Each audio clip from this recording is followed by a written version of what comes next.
काल पुन्हा एकदा काश्मीरमध्ये पहलगाम येथे आतंकवादी हल्ला झालेला आहे. आतंकवाद्यांनी तिथं फिरायला आलेल्या पर्यटकांवरती त्यांची नावं विचारून, त्यांचा धर्म विचारण्यासाठी त्यांनी त्यांचे कपडे उतरवून त्यांची खात्री करून हिंदू असल्याची खात्री झाल्यानंतर त्यांना ठार मारलेलं आहे.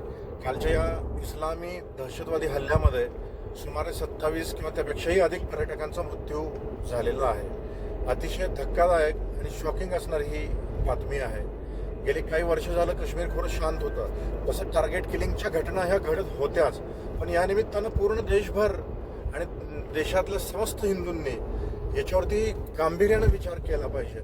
नुकतीच बंगालमधल्या मुर्शिदाबादमध्ये झालेली दंगलीची घटना असेल, त्या दंगलीच्या घटनेमध्येही हिंदूंची घरं जाणीवपूर्वक चिन्हित केली गेलेली होती आणि जाणीवपूर्वक हिंदूंच्या घरांना टार्गेट करून त्यातली एक एक हिंदू निवडून हिंदूंच्या महिलांवरती अत्याचार करून, जबरदस्ती करून, बलात्कार करून, हिंदूंना अक्षरशः मारहाण करून तिथून पिटाळून आणि पळवून लावण्यात आलेला आहे. म्हणजे ह्या गोष्टींचा जर विचार केला तर भारतामध्ये ह्या आतंकवादी जे हल्ले होत आहेत आणि त्यातही खास करून इस्लामी जिहादी आतंकवादी हल्ले, याच्यावरती आता कायमस्वरूपी बंदोबस्त जर करायचा असेल तर याच्यावरती खरोखर गांभीर्याने विचार करण्याची गरज आहे.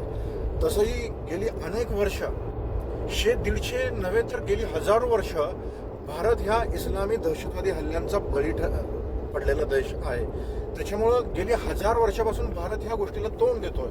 जर ह्या गोष्टीवरचं एक समर्थपणानं उत्तर जर शोधायचं असेल तर आपल्याला याचा गांभीर्याने विचार केला पाहिजे. ह्या घटना का घडतात, या घटना घडण्यामागे त्यांची मानसिकता काय, याचा कुठेतरी खोलपणानं विचार केला पाहिजे.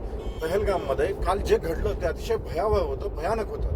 त्याच्यामध्ये हिंदू पर्यटकांना अक्षरशः तुझं नाव काय, तू मुसलमान आहे का, तू हिंदू आहे का, तू मुसलमान आहे का, याची खात्री करण्यासाठी त्यांनी त्या पर्यटकांचे कपडे सुद्धा काढलेले आहेत. अतिशय भयावह, धक्कादायक आणि गंभीर असणारी ही गोष्ट आहे.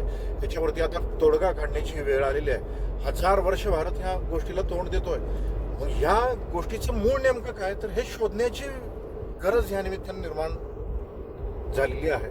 तर खरं तर हा जिहादी हल्ला, आतंकवादी हल्ला होत असेल तर याच्या पाठीमागचा जो द्वेष त्यांच्या मनामध्ये ढासून भरलेला आहे, ह्या द्वेषाचं मूळ कारण काय, ह्या द्वेषाच्या मूळ कारणाकडे आपण पोहोचलं पाहिजे.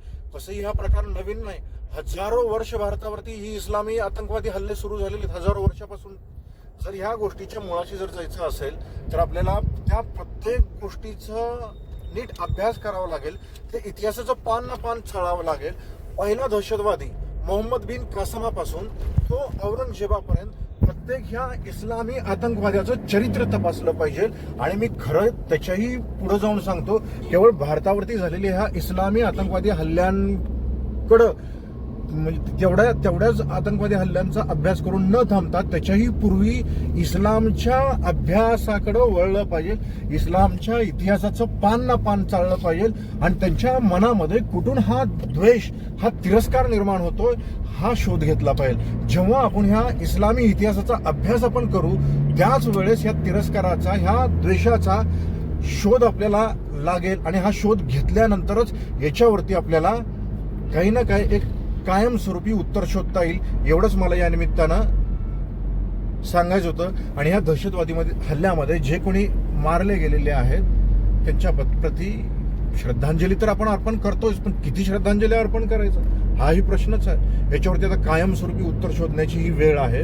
म्हणून समस्त हिंदूंनी इस्लामच्या इतिहासाचं पान ना पान चाललं पाहिजे आणि त्याचा अभ्यास केला पाहिजे. एवढंच या निमित्तानं सांगायचं होतं.